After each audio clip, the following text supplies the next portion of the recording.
Students, good afternoon. Lenz law का topic चल रहा है हमारा। लेंस लॉ में अलग अलग पॉइंट्स मोशनल ईएमएफ के हमने पढ़े हैं। Today is lecture number 7 of this chapter electromagnetic induction. आज भी कुछ नया पॉइंट्स करने, हमने नए कुछ फैक्ट्स करने जो क्वेश्चंस आए हुए हैं अबाउट लेंस लॉ।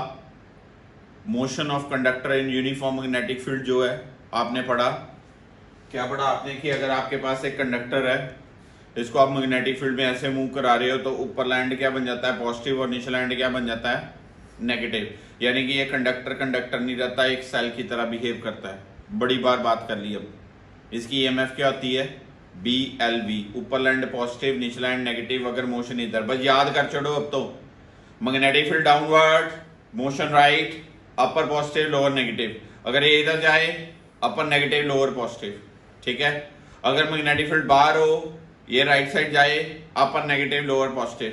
अगर मैग्नेटिक फील्ड बाहर हो, ये इधर जाए अपर पॉजिटिव लोअर नेगेटिव। आइए कुछ क्वेश्चन सिखाता हूं आपको। ये चीज जो आपने पहले डिराइव कर ली हुई है, ये कंडक्टर PQ राइट साइड की तरफ जा रहा है, मैग्नेटिक फील्ड परपेंडिकुलर डाउनवर्ड है, अपर एंड बन जाता है पॉजिटिव, लोअर एंड बन जाता है नेगेटिव। ईएमएफ की वैल्यू होती है, इसके एंड्स के क्रॉस जो पोटेंशियल डिफरेंस डेवलप हुआ उसकी वैल्यू कितनी होती है, BLV, induced EMF across this ends, BLV और BVL। This is the expression of induced EMF. Now some further cases. ये देखिए, ये आपने कल किए थे पिछले लेक्चर में कि हमें एक मेन कंडीशन लेनी होती है, क्या, BLV आपस में क्या रहे, परपेंडिकुलर। क्या, परपेंडिकुलर। मान लीजिए ये ऐसे मूव कर रहा है तो ये V sin थीटा, ये V cos थीटा। EMF के लिए B perpendicular component of velocity V sin theta and L, उसका रोल आएगा। मान लीजिए ये ऐसे मूव कर रहा है, लेंथ L है, ये ऐसे, तो L का परपेंडिकुलर कंटेंट क्या हुआ, L sin थीटा, तो क्या बना, B V L sin theta, B V L sin theta. आप देखोगे कि ये और ये रिजल्ट तो सेम ही है, पर इसमें फर्क क्या है, वेलोसिटी का कंपोनेंट लिया हमने और इसमें हमने लेंथ का कंपोनेंट दिया है। मान लीजिए ये ऐसे है, जैसे आपने सेमी सर्कुलर आर्क में किया था। सेमी सर्कुलर आर्क में क्या आया था, diameter of that semi circular. Suppose ये ऐसे है, ये आर्क ऐसे, तो इसका ये परपेंडिकुलर गैप इन दो पॉइंट्स के बीच वैसे ही L है, तो फिर ईएमएफ क्या होगी, BLV। वेलोसिटी ऐसे जा रहा है, ये कोई आर्क ऑफ द सर्कल है, arc. I am not saying it is semi circular, I am not saying it is quarter, कोई भी जनरल आर्क है, तो इसका और इसका परपेंडिकुलर गैप इन दो पॉइंट्स के बीच मैंने लिया, मान लो L, तो ईएमएफ आ जाती है BVL। तो आपको वेक्टर फॉर्म में बताया था, स्केलर ट्रिपल प्रोडक्ट यूज होता है। सबसे पहले V क्रॉस B का निकालना होता है, V क्रॉस B निकालो, फिर उसका रिजल्ट क्या, डॉट प्रोडक्ट लेना होता है, ठीक है। किसके साथ डॉट प्रोडक्ट, L के साथ डॉट प्रोडक्ट लेना है। नाउ कम्स, ये चीज भी आपने की कि अगर ये रॉड मूव करती है राइट साइड तो ये सेल की तरह बिहेव करता है। सेल का पॉजिटिव टर्मिनल क्या, ये ऊपर वाला पॉजिटिव टर्मिनल होगा और ये क्या, नेगेटिव टर्मिनल होगा। आपने डिफरेंट केसेस डिस्कस किए हैं प्रीवियस लेक्चर में, तो आइए एक बार फिर से वो कुछ और नए केसेस जो बनते हैं वो बनाएं। ये देखिए, मान लो आपके पास एक रेलिंग है, रेलिंग में मूव कर रहा है कोई कंडक्टर राइट साइड की तरफ, तो जो इंड्यूस्ड करंट है, इस रॉड में इंड्यूस्ड करंट जो आएगा वो क्या, BLV/R। इंड्यूस्ड ईएमएफ BLV, उसको R से डिवाइड कर दो तो इंड्यूस्ड करंट आता है। राइट हैंड रूल भी सिखाया आपको, magnetic field, induced current, motion of conductor, right hand rule. ये सारी बातें की हुई हैं, अभी तक तो आपको कोई नए पॉइंट्स नहीं है, बट कंपाइल करूंगा, अभी आपको नए पॉइंट्स मिलने जा रहे हैं। मान लीजिए ये भी देखिए, फोर्स का एक्सप्रेशन किया था आपने कि जब कंडक्टर मूव करता है तो उसको एक अपोजिंग फोर्स लगती है। क्या, जब इस कंडक्टर में से करंट ऐसे ऐसे ऐसे फ्लो हो रहा है तो V वेलोसिटी से आपने इधर लॉन्च किया तो मैग्नेटिक फोर्स अपोजिंग फोर्स लगती है। क्या formula, B² L² V/R, B² L² V/R। आप अगर चाहते हो कि कंडक्टर मूव करता रहे तो आपको एक मैकेनिकली फोर्स लगानी पड़ती है। वो एक्सटर्नल फोर्स मिनिमम इतनी होती है, कितनी, b square l square v by r, b square l square v by r। ये मैकेनिकल एक्सटर्नल फोर्स है to keep the conductor moving with same velocity. अगर आप चाहते हो कि कंडक्टर यूनिफॉर्मली ऐसे जाता जाए, ये ना हो कंडक्टर एक्सेलरेशन से जाए, अगर एक्सेलरेशन से भेजना है तो ये वाली फोर्स उस वाली फोर्स से ज्यादा होनी चाहिए। तो नेट फोर्स क्या होगी, larger force minus smaller force equal to net force, ठीक है। पर अगर आप चाहते हो कंडक्टर यूनिफॉर्मली ऐसे जाता जाए तो मिनिमम आपको कितनी फोर्स लगानी पड़ेगी, ये एक्सटर्नल फोर्स मिनिमम कितनी लगानी पड़ेगी, b square l square v by r। तो अगर आप इसको हम ऐसे मूव करा रहे हो तो आपको मैकेनिकल पावर भी चाहिए। पावर का एक्सप्रेशन क्या था आपका, सारे स्क्वायर आते हैं न्यूमरेटर में, b square l square v square by r, b square l square v square by r, सारे कुछ ही ऐसे आते हैं। तो यही पावर किसके अकॉर्डिंगली आई थी, ये मैकेनिकल पावर थर्मल पावर में जनरेट होती, यानी कि law of conservation of energy obey होता है। जितना आप मैकेनिकली मूव करोगे, ये मैं पॉइंट्स आपसे शेयर करूंगा सारे कंपाइल अप करने के लिए मैंने बनाए हुए अपने थ्योरी में, ताकि आपको ये सिखा पाऊं सारे छोटी छोटी बातें। थर्मल पावर जो जनरेटेड है b square l square v square by r, mechanical power भी यही आपने की, तो हम कहते हैं law of conservation of energy obey. ये हमने सारे प्रूफ किए हुए हैं मैथमेटिकली, 3-3 नंबर के आर्टिकल जो प्रूफ कराए थे वो चीज है। अब मान लीजिए ये कंडक्टर वर्टिकल प्लेन में आए, वर्टिकल प्लेन में ऐसे ये रॉड ऐसे नीचे गिरे, मैग्नेटिक फील्ड लग रहा है, तो फिर रॉड को नीचे लाने वाली फोर्स कौन सी है, उसका वेट, कौन सा, उसका वेट। तो फिर हम इस इक्वेशन में जो वेट ऑफ द कंडक्टर है उसके इक्वेट करेंगे क्या, b square l square v by r। ये मैंने v सब्सक्रिप्ट किया, ये पॉइंट आता जे, इस पॉइंट को बोलते हैं टर्मिनल वेलोसिटी। कौन सी velocity, terminal velocity. Terminal velocity क्या होती है कि जब कोई चीज ऐसे नीचे आती है, पहले वो एक्सेलरेशन से होती है, धीरे धीरे बाद में कांस्टेंट वेलोसिटी से आती है। याद करिए लिक्विड्स में +1 के लिक्विड चैप्टर में पढ़ा था आपने टर्मिनल वेलोसिटी का काम, कि एक बॉल को पानी में ड्रॉप करो, पहले बॉल तेजी से नीचे जाएगा, बाद में ऐसे स्लोली कांस्टेंट वेलोसिटी से जाएगा। उस कांस्टेंट वेलोसिटी का नाम क्या है, टर्मिनल वेलोसिटी। तो अगर ये रॉड मैग्नेटिक फील्ड में पड़ी है, ये नीचे ऐसे फॉल होती, पहले तो वेट प्रोमिनेंट है तो एक्सेलरेशन से आएगी, एक स्टेज ऐसी आएगी, ये सीधा न्यूमेरिकल आना चाहिए। अभी आपको स्टेटमेंट पढ़ाता हूं, नोट कर लीजिए ये पॉइंट। ये रॉड ऐसे नीचे आएगी, एक स्टेज आएगी, ये रॉड कांस्टेंट वेलोसिटी से नीचे जाएगी। उस वेलोसिटी का नाम क्या है, ये देखो लिखा, rod will achieve a constant terminal velocity if magnetic force is equal to weight, यानी कि b square l square v by r। v subscript t का मतलब terminal velocity attained by the rod. Okay, then inclined plane. याद करो magnetic effect of current का एक बड़ा important numerical सीखा था, जिसमें लिखा था आपने mg sin theta equal to bel cos theta, mg sin theta equal to bel cos theta. उसमें था एक रॉड इंक्लाइंड प्लेन से नीचे आ रही है और मैग्नेटिक फील्ड अप्लाई किया उस पे, पर उसी का एडवांस्ड वर्जन का question, this is the most important question of this content. इसको बोलते हैं rod on the inclined plane. देखिए इसमें क्या है कि अगर आपके पास एक इंक्लाइंड रेलिंग है और आपका कंडक्टर ऐसे मूव कर रहा है, इस रेलिंग पे ऐसे मूव कर रहा है रेलिंग पे, ठीक है, आपने मैग्नेटिक फील्ड अप्लाई किया वर्टिकली डाउनवर्ड डायरेक्शन में, तो क्या कंटेंट बनेगा, induced current BLV cos theta by r, BLV cos theta by r। ये इंड्यूस्ड करंट मैग्नेटिक फोर्स के कंपोनेंट, मैग्नेटिक फोर्स जो लगेगी वो इधर लगेगी। ये डायग्राम बना लेना। न्यूमेरिकल करने के लिए तो मुझे ये पॉइंट चाहिए होगा, पर आपको समझने के लिए ये कंटेंट बनाया, ड्रा किया है। ये क्या बनी, मैग्नेटिक फोर्स। मैग्नेटिक फोर्स का कंपोनेंट इधर आया F cos theta. F cos theta इसको बैलेंस करेगा, किसको, mg sin थीटा को। F cos theta equal to mg sin theta. F क्या है, bel cos theta equal to mg sin theta. I की वैल्यू लगाई b vt l cos theta by r, तो यहां से टर्मिनल वेलोसिटी आएगी। ये बहुत ज्यादा बार कॉम्पिटिटिव पेपर्स की हिस्ट्री में आया हुआ क्वेश्चन है, आराम से नोट कीजिए, फिर आगे चल रहा हूं। नोट कीजिए जरा जल्दी। ये VT terminal velocity. Terminal velocity का मतलब कितनी कांस्टेंट वेलोसिटी से इंक्लाइंड प्लेन से रॉड नीचे आएगी, दिस पार्ट। क्या result? mgr sin theta. r क्या है यहां पर? रेजिस्टेंस। m मास, g r theta, b l theta. सारे पैरामीटर्स क्लियर होने चाहिए।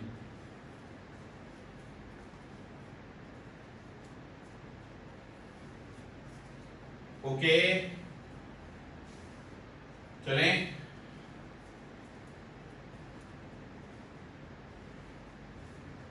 करिए शाबाश, जल्दी नोट।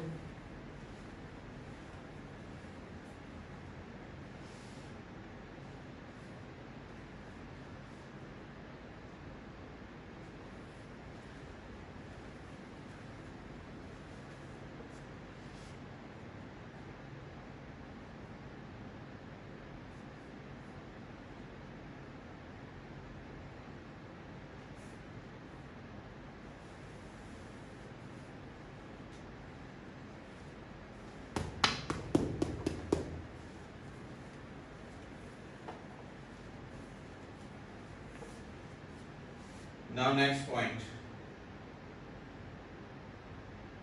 क्या लिखा है इसके ऊपर? Motion of a conducting rod in earth magnetic field. बड़े क्वेश्चन अच्छे, बड़े ही अच्छे क्वेश्चन बनते हैं। आपने जो कल पीडीएफ शीट सॉल्व की उसमें था का मैग्नेटिक फील्ड दिया, हॉरिजॉन्टल, वर्टिकल। इसके ना जितने केसेस बन सकते हैं वो मैंने सारे केसेस बना दिए। जैसे थी बात पोजीशन 1, पोजीशन 2, पोजीशन 3, इसके बियॉन्ड कोई क्वेश्चन नहीं बनना। अब ये देखो, conductor is held horizontal with its length along east west direction and then it moves. किधर किधर मूव करे? Towards east west, towards north south, vertically up और डाउन। ये बातें अगर कंडक्टर ईस्ट वेस्ट में पड़ा है और वो ईस्ट वेस्ट की तरफ ही मूव करे, कंडक्टर पड़ा है ईस्ट वेस्ट, ठीक है जी, और वो मूव भी कर रहा है ईस्ट वेस्ट, तो इंड्यूस्ड ईएमएफ कितनी? 0। क्यों? ओ भाई साहब, जिधर पड़ा है उधर ही मूव कर रहा है, लेंथ और वेलोसिटी पैरेलल, तो ईएमएफ क्या होगी? 0। नॉर्थ साउथ डायरेक्शन की तरफ जाए, ईस्ट वेस्ट पड़ा है, नॉर्थ साउथ की तरफ जाए, नॉर्थ साउथ की तरफ परपेंडिकुलर हो गया। परपेंडिकुलर फिर क्या? Vertical component of magnetic field. कौन सा? Vertical component of magnetic field. Conductor vertically up और डाउन जाए, वर्टिकली अप डाउन मतलब ये होता है, मेरी गल सुन लो ध्यान से, ए होता जे नॉर्थ साउथ और ये होता जे ईस्ट वेस्ट। कंडक्टर ऐसे पड़ा है, अगर वो ईस्ट वेस्ट से जाए ईएमएफ कितनी? 0। अगर वो नॉर्थ साउथ जाए तो कौन सा कंपोनेंट इंटरसेप्ट होगा? वर्टिकल। क्यों? अर्थ का magnetic field south to north, north to south उसी एक्सिस में। अगर वो वर्टिकली अप और डाउन जाए तो फिर कौन सा? हॉरिजॉन्टल कंपोनेंट इंटरसेप्ट होता है ये। अब दूसरा केस क्या? Conductor is held horizontal with its length along north south direction and it moves. अब पहले केस में क्या था? कंडक्टर ईस्ट वेस्ट पे पड़ा, अब कंडक्टर किधर पड़ा है? नॉर्थ साउथ, और जा किधर रहा है? East waste. जा किधर रहा है? North south. जा किधर रहा है? वर्टिकली अप और डाउन। आंसर बन जाएंगे, ठीक है। तीसरा केस क्या? कंडक्टर वर्टिकली पड़ा है और जा किधर रहा है? East waste. जा किधर रहा है? North south. जा किधर रहा है? Vertically up down. तो कितने केस बने? 1 2 3 4 5 6 7 8 9। ये 9 केसेस के अलावा कोई न्यूमेरिकल क्रिएट नहीं हो सकता। Impossible to create the numerical. First, फिर से सुन लो, दिमाग में बैठाओ, कंडक्टर किधर पड़ा है? East waste.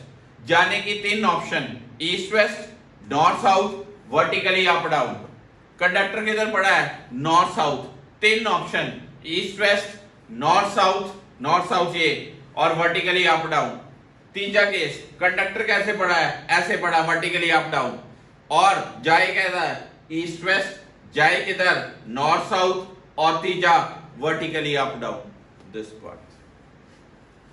इसको बोलते हैं motion of a conducting rod in the earth magnetic field.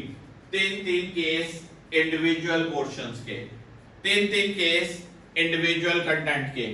फिर रिपीट, रट्टे लगा लो, समझना है तो समझ लो।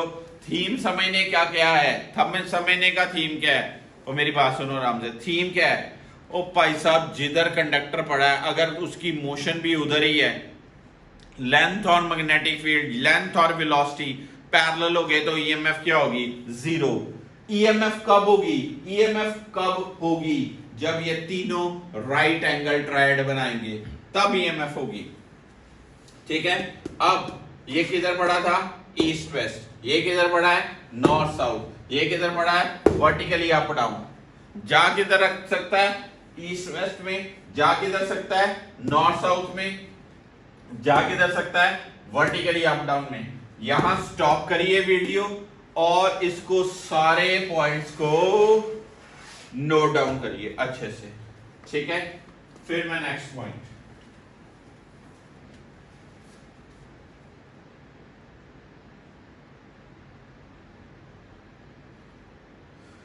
ये दो पॉइंट्स हैं आपके मैग्नेटिक फील्ड के और सैटेलाइट के, आप कर सकते हो इजीली। ये आप देखिए, ये भी हमने कर लिया हुआ है। ये पॉइंट देखिए जी, अक्रॉस पड़ा है, क्रॉस का मतलब क्या, मैग्नेटिक फील्ड डाउनवर्ड, रॉड ऐसे पड़ी, ठीक है जी। अब ये एल है, ये एल है, ये एल साइन अल्फा, ये एल साइन अल्फा, बड़ा ही अच्छा न्यूमेरिकल बनता है। ये एंड पॉजिटिव, ये एंड नेगेटिव, ये एंड नेगेटिव, ये एंड पॉजिटिव, ये ऐसे बनेगा ईएमएफ। क्या ईएमएफ का फॉर्मूला, पार्ट ओपी के लिए VP minus VO, BV L sine alpha, BV L sine alpha, VO minus VQ, BV L sine alpha. इन दोनों इक्वेशंस को ऐड कर दो, ऐड कर दो, वीओ वीओ कट जाएगा, वीपी माइनस वीक्यू कितना, 2bv एल साइन अल्फा। ये है टेक्निकलिटी, आपको मैंने नहीं दी टेक्निकलिटी में जाना, तो फिर देसी तरीका, ये देसी तरीका ये है, ये रॉड का स्टार्टिंग एंड है, ये रॉड का एंडिंग एंड है, इन दोनों में परपेंडिकुलर गैप कितना है, 2l साइन अल्फा, कितना, 2l साइन अल्फा। तो ईएमएफ का फॉर्मूला क्या होगा, B V perpendicular distance, perpendicular distance कितना, 2l साइन अल्फा, वही चीज आ गई। एक्चुअल ये है, मैं सुजेस्ट करूंगा ये याद रखना चाहिए, अदरवाइज देसी तरीका तो होता ही होता है हर चीज का। आ देखो, ये लूप है, परपेंडिकुलर गैप कितना, 2r, ईएमएफ कितनी, 2brv, 2brv, ठीक है। पर पॉजिटिव एंड कड़ा, ए पॉजिटिव एंड, ए कौन सा, negative and. Provided her diagram में, मेरी हर डायग्राम में मैग्नेटिक फील्ड किधर ले रहा हूं मैं, परपेंडिकुलर डाउनवर्ड, किधर, परपेंडिकुलर डाउनवर्ड। अब ये देख लीजिए,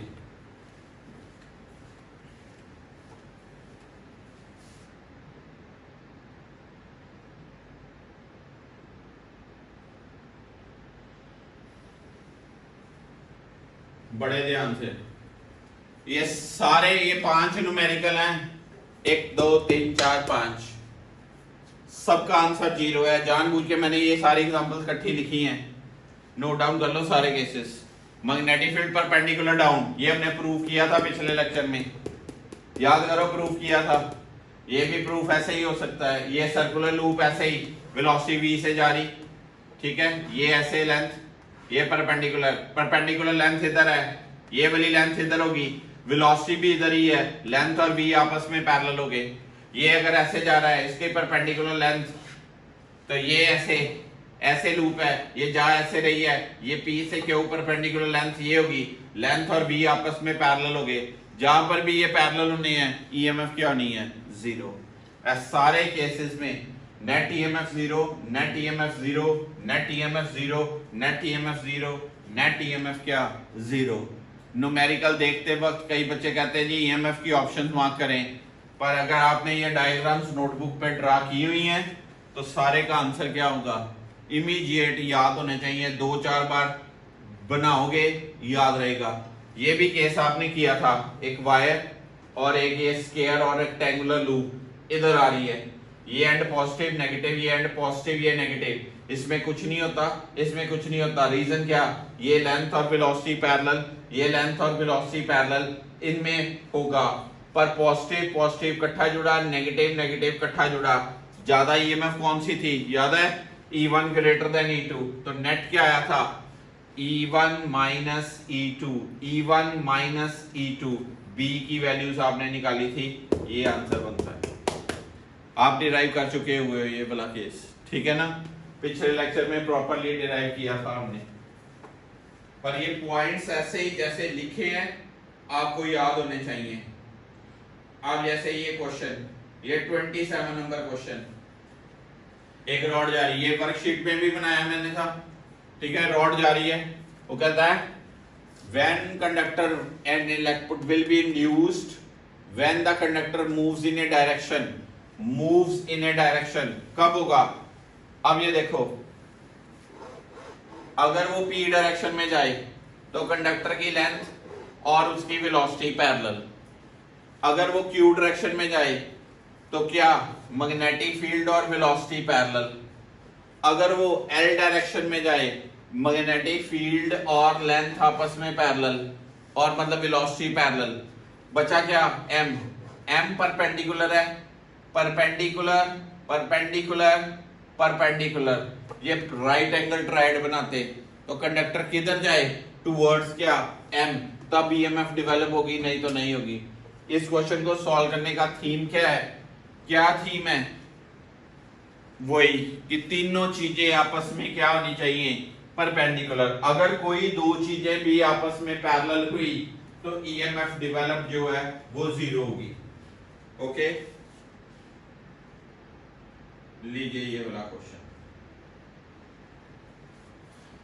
दिस इज, ये क्वेश्चन जेई मेंस में 2 बार है, नीट के पेपर में 4 बार आया हुआ क्वेश्चन है अब तक, 20 इयर्स के स्लॉट में 4 टाइम सेम स्टेटमेंट है।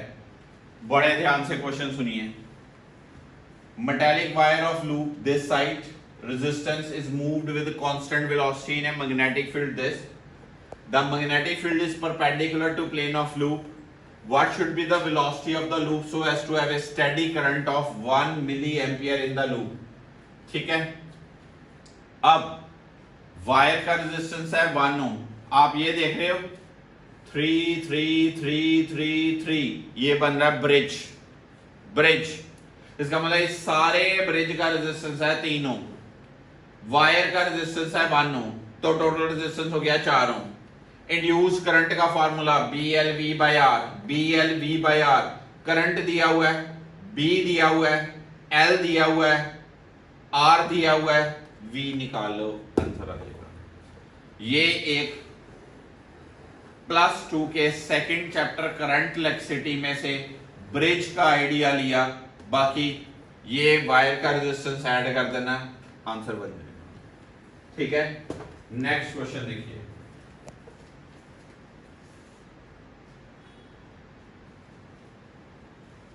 ये देखो, circular loop, semi circular loop,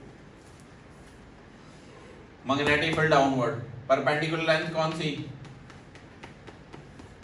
M से Q, कितना गैप 2R, तो ईएमएफ कितनी होगी 2BRV, 2BRV। पर याद रखने वाली बात है and positive and negative, options उसके अकॉर्डिंगली बननी चाहिए, कौन सा हाई पोटेंशियल पे कौन सा लो पोटेंशियल पे, समझे बात को। देन ये एरोप्लेन वाले क्वेश्चन है, ये मैं अभी शेयर करता हूं। मान लो ये क्वेश्चन है, ये देखो जी 35 नंबर, एक वायर ऐसे पड़ी है,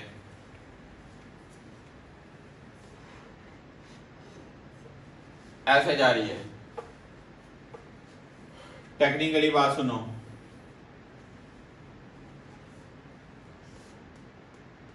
four sides are of 1 metre length each, इसका मतलब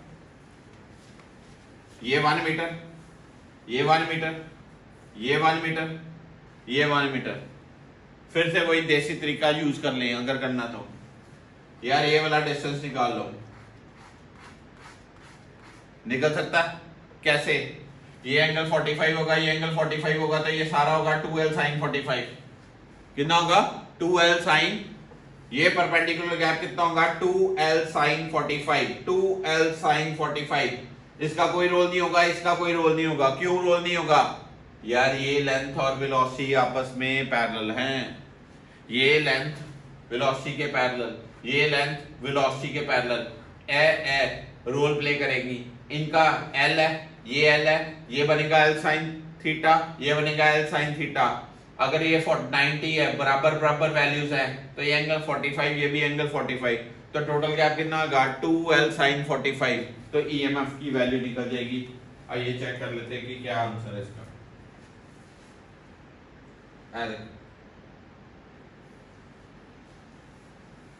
पता चला? अब ये क्वेश्चन मैंने उस दिन बोला था आपको, ओरल नीट के पेपर का क्वेश्चन था, चेक कर लो। बड़ा ही जबरदस्त कंसेप्चुअल क्वेश्चन है। A conducting rod AB is on the wire as shown. The space has a magnetic field pointing vertically upward. ये बार को the rod is given an initial velocity, no friction, no resistance in the wire. After a time t, the velocity of the rod will be v such that, क्या answer होगा? v will be less than v naught. v will be less than v naught. क्यों? ऐसे क्यों? जब आप rod को ऐसे move कराओगे तो फिर मैग्नेटिक फोर्स लगनी है, जिसने रॉड की मूवमेंट को क्या करना है? अपोज करना है। तो उसकी वेलोसिटी फाइनल, उस दिन भी मैंने बोला था क्या होता है? Less than v not. अगर आप चाहते हो कि उतनी वेलोसिटी से चलती जाए तो क्या होगा? आपको एक एक्सटर्नल फोर्स लगानी पड़ेगी, एक्सटर्नल फोर्स लगानी पड़ेगी to keep it moving. Okay, then comes this question. ये देखो 40 नंबर क्वेश्चन, बड़ा अच्छा क्वेश्चन है, पढ़ो। A metallic rod, the circuit is completed. This resistance force needed to move the conductor as by constant speed. Velocity क्या? Constant. ऐसे कोई acceleration नहीं है। Point to be noticed, right? क्या फॉर्मूला फोर्स का? b square l square v by r। अगर यही question में आता पावर, कितनी मैकेनिकल पावर चाहिए ताकि ये मूव करे, आपने आंसर क्या देना है? b square l square v square by r, b square l square v square by r। Power में याद रखना, न्यूमरेटर में रट्टा लगा लो जाए, न्यूमरेटर में सारे स्क्वायर्स होते हैं, फोर्स में सारे स्क्वायर नहीं होते, वेलोसिटी का स्क्वायर नहीं आता। ठीक है, अब ये देखिए रोटेशन वाली बातें। अगर ये व्हील या कंडक्टिंग रॉड रोटेट करती है तो ईएमएफ का फॉर्मूला कितना?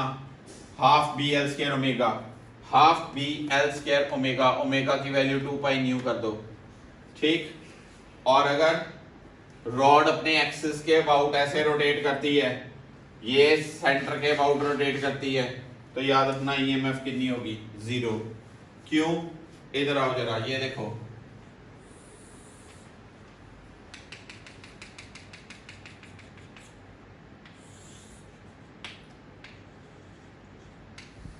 ये पॉइंट O है, ये पॉइंट A है, ये पॉइंट B है, रॉड सेंटर के अबाउट रोटेट कर रही।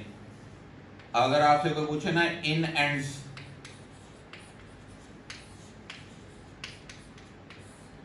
आपने आंसर देना जी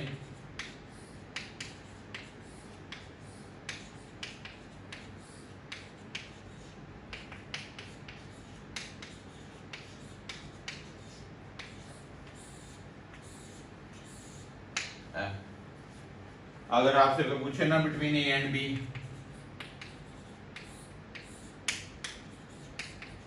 आपने आंसर देना जी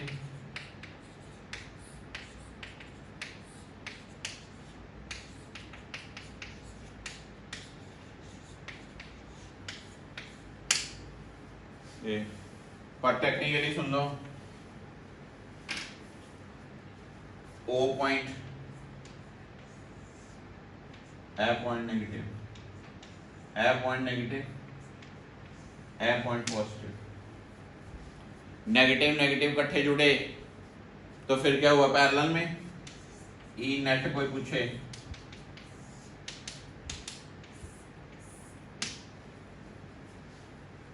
फिर याद रखना पूरी रॉड घूमे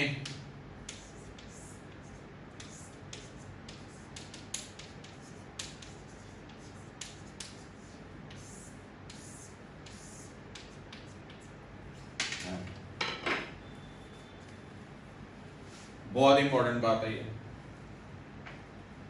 पूरी रॉड घूमे तो क्या half B L square omega, end के अबाउट ऐसे पूरी रॉड घूम ली तो अगर वो मिड पॉइंट के अबाउट घूमे एदे एदे 1/8 एदे एदे 1/8 net EMF 0, highly important point. Then comes wheel वाला क्वेश्चन,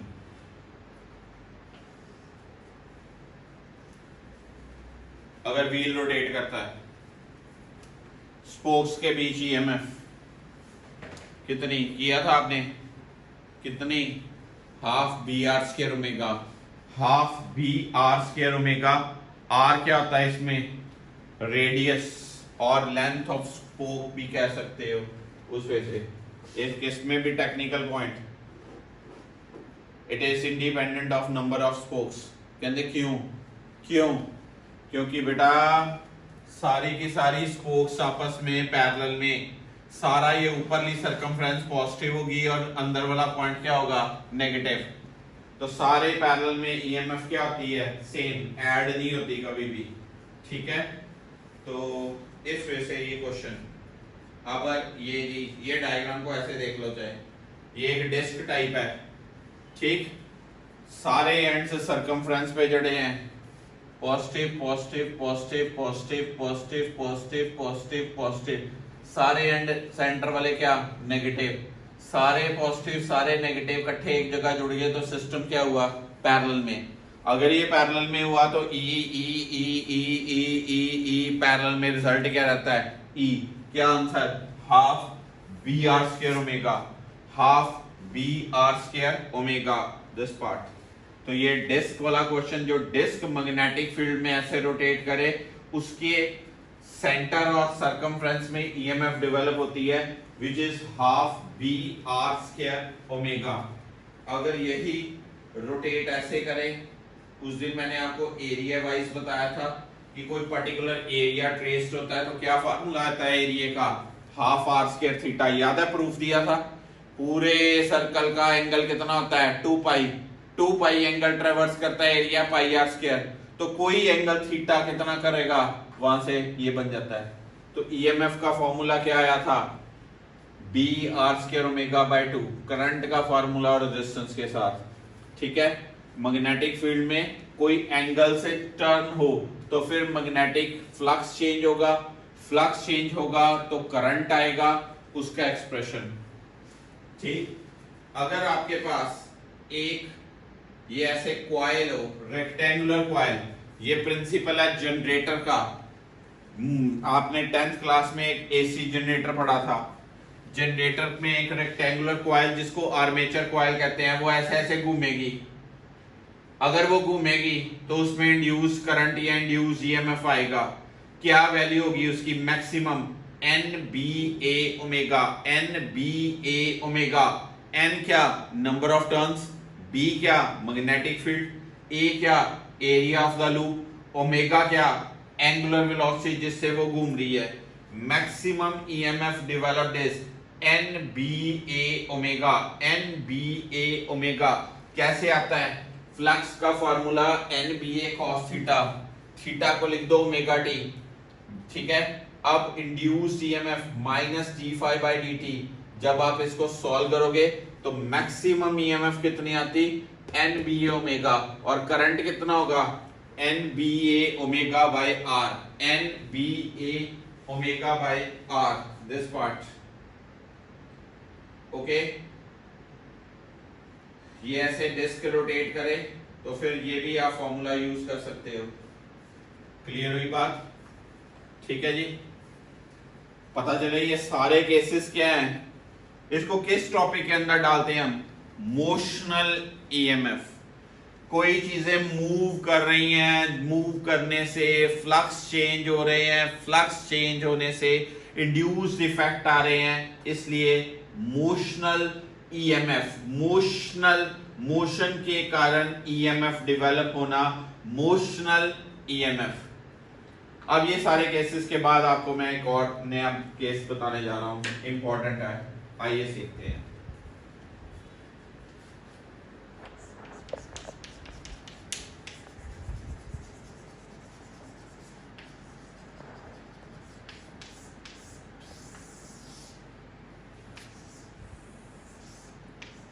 हेडिंग डालिए, induced electric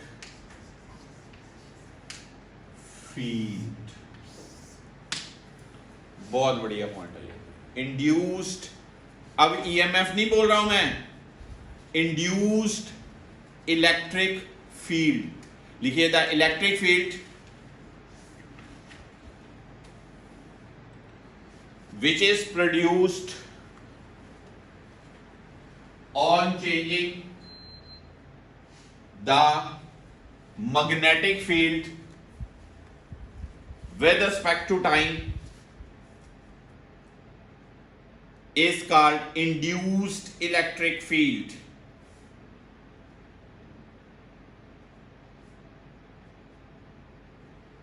This field is non-conservative in nature. This field is non-conservative in nature. Underline.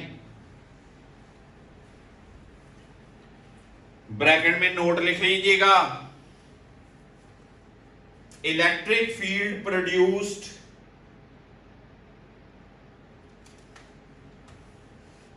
due to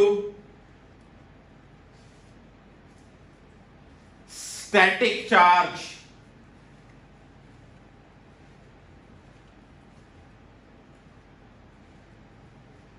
is always conservative. Electric field produced due to static charge, जो electrostatic में पढ़ा था, is always conservative. But due to this changing magnetic field is always non-conservative.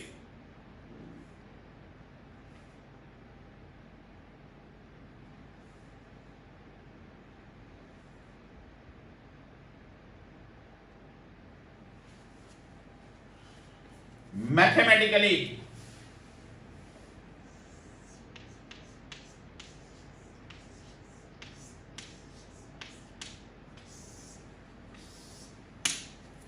आपने ये चीज पढ़ी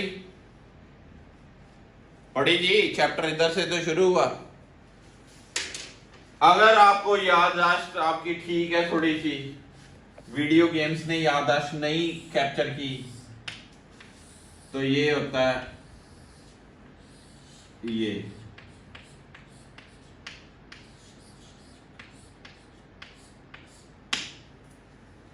the line integral of the electric field.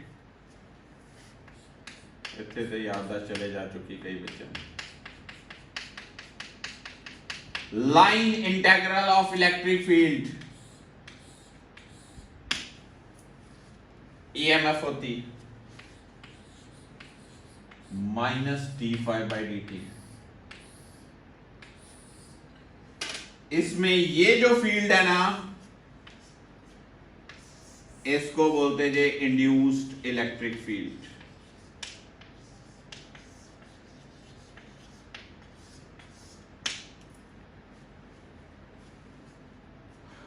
बात याद रखना प्लीज,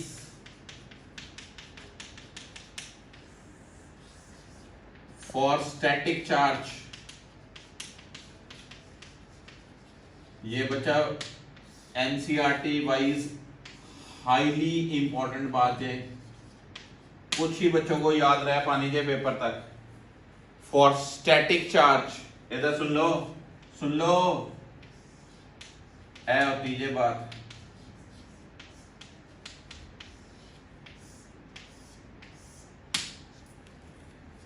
क्यों? क्योंकि कंजर्वेटिव प्रॉपर्टी है।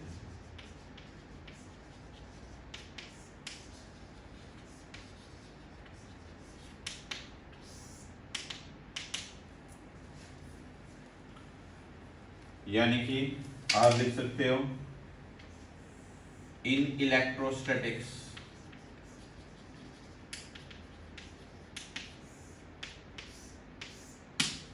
जीरो। ठीक है भाई साहब, एक इलेक्ट्रोस्टैटिक में ये चीज पढ़ी थी आपने, प्लीज याददाश्त को दोबारा रिवाइज कर लो, स्कूल खुलने वाले थे।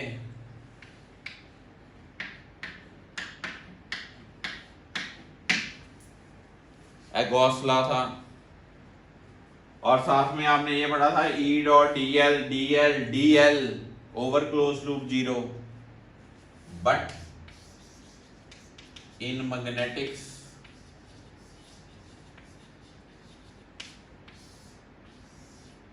This E dot DL is never zero. It is equal to E dot dl equal to minus of d phi by dt. This.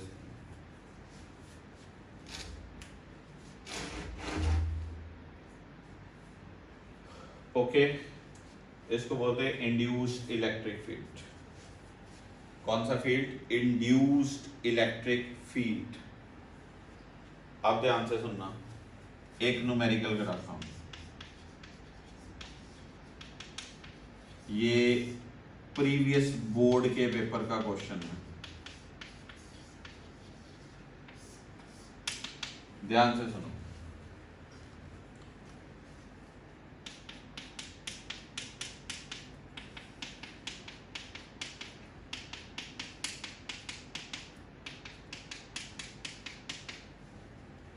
कहता है मैग्नेटिक फील्ड जो है ना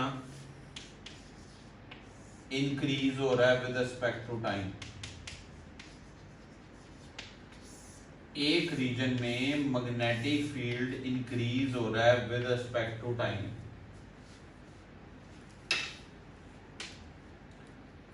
उसमें एक सर्कुलर लूप है जिसका रेडियस है r, जिसका रेडियस क्या है r। ठीक है, वो कहता है find electric field at A distance x equal to r by 2 and x equals to 3r from center। बड़ी जबरदस्त बात,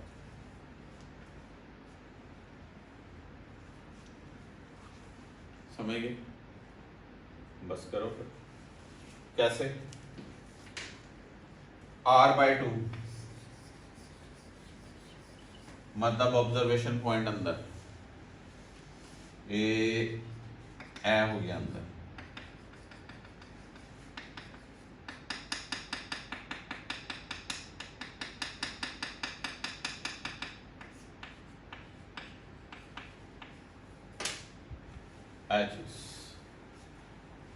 सॉल्व करो। फिर कैसे सॉल्व करोगे?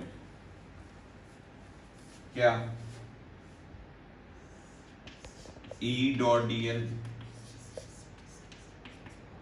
Minus D by D T of B A, B ए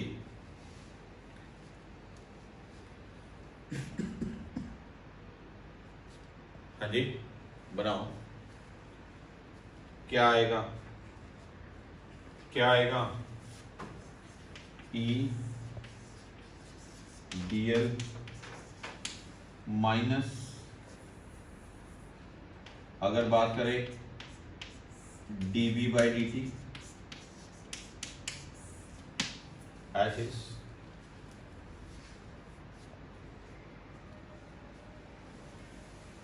ठीक है। एरिया की वैल्यू क्या लेंगे, डीएल की वैल्यू सरकमफ्रेंस, सरकमफ्रेंस कितनी जड़ी है, ए वाली सरकमफ्रेंस सुन लो जिसका रेडियस है, ठीक, और एरिया क्या होगा पाई आर बाय 2 का square into D B by D T, A 2 cut गया, E into pi R minus pi R square by 4 into D B by D T, pi एक उड़ा दो, क्या बना minus R D B by D T divided by 4। ऐप पहले part का answer दे चेक कर लो।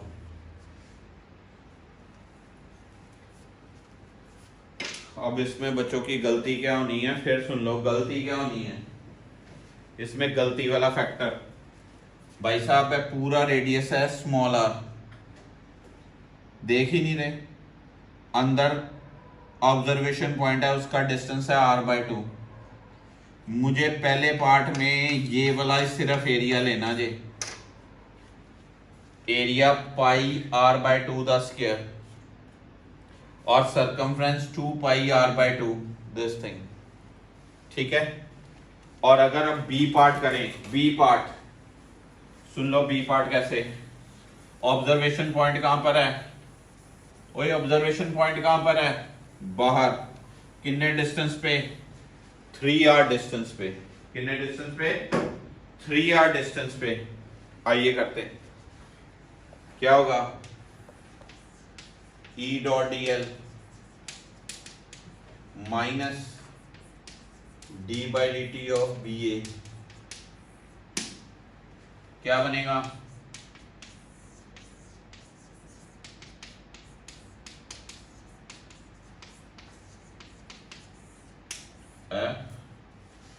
हाँ जी, डीएल की वैल्यू फिर से कितनी,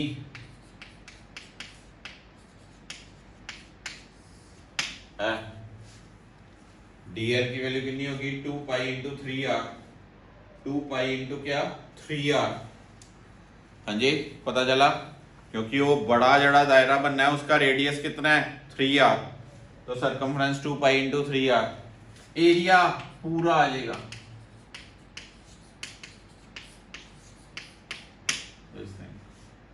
पाई पाई कट गया, एक आर कट गया, क्या बना,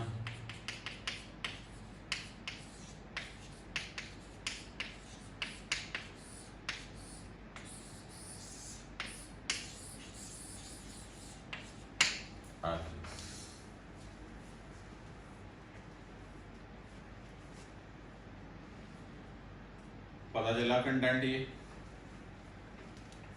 पहले ऑब्जर्वेशन पॉइंट कहां पर था, अंदर, दूसरा ऑब्जर्वेशन पॉइंट डायग्राम ड्रा कर देता हूं, ये देख लो, ये है जी आर, दूसरे केस में ऑब्जर्वेशन पॉइंट कहां पर है, वो बाहर बाहर बाहर बाहर, कितना दायरा 3r, आर सारी सरकमफ्रेंस कितनी होगी, कितनी होगी 2 पाई इंटू 3r, आ लगाया मैंने, और सारा एरिया जिसमें मैग्नेटिक फील्ड है, सारे एरिया का रोल आएगा, वो क्या होगा पाई आर स्क्वायर। पहले इसमें क्या था, बड़ा एरिया पर ऑब्जर्वेशन पॉइंट अंदर, एंड यू सिलेक्टेड फील्ड, इस इलेक्ट्रिक फील्ड को क्या बोलते हैं? Induced electric field. क्यों बोलते हैं? क्योंकि ये तब आया जब इंडक्शन का फिनोमिना हुआ। इंडक्शन का फिनोमिना ये तब आया जब मैग्नेटिक फील्ड वेरी हुआ। पहले पढ़ा हुआ आपने इलेक्ट्रोस्टैटिक में एक खड़ा चार्ज है, स्टैटिक चार्ज है, उसके अराउंड जो इलेक्ट्रिक फील्ड है वो स्टैटिक के कारण कंजर्वेटिव है, पाथ पे डिपेंड नहीं करता। ये पाथ पे डिपेंड कर रहा है। ये वेरिएबल मैग्नेटिक फील्ड हो सकता है आपको न्यूमेरिकल में दिया हो magnetic field varies at 2 tesla per second, 5 tesla per second और dB/dt की वैल्यू दी हो, आप लगा देना। इसमें भी एक ट्विस्ट, अगर मैग्नेटिक फील्ड डिक्रीज हो रहा हो, डिक्रीज, तो dB/dt नेगेटिव लेना चाहिए। क्या लेना है? नेगेटिव। अगर इंक्रीज हो रहा है तो dB/dt क्या लेना चाहिए? पॉजिटिव लेना चाहिए, पॉजिटिव। पता चला? इस फील्ड का क्या नाम है? Induced electric field. ये पार्ट। सो मोशनल EMI के अंदर ये सारे पॉइंट्स हैं। इसके बाद एक नया टॉपिक शुरू होता है, concept of self induction. Self induction, दो चीजें बची इसमें, एक सेल्फ इंडक्शन, एक म्यूचुअल इंडक्शन। सेल्फ इंडक्शन अपने आप में एक इंडक्शन इफेक्ट क्रिएट करना, पहले भी बता चुका हूं। उसके अंदर 2, 3, 4 आर्टिकल्स आएंगे सेल्फ इंडक्शन के।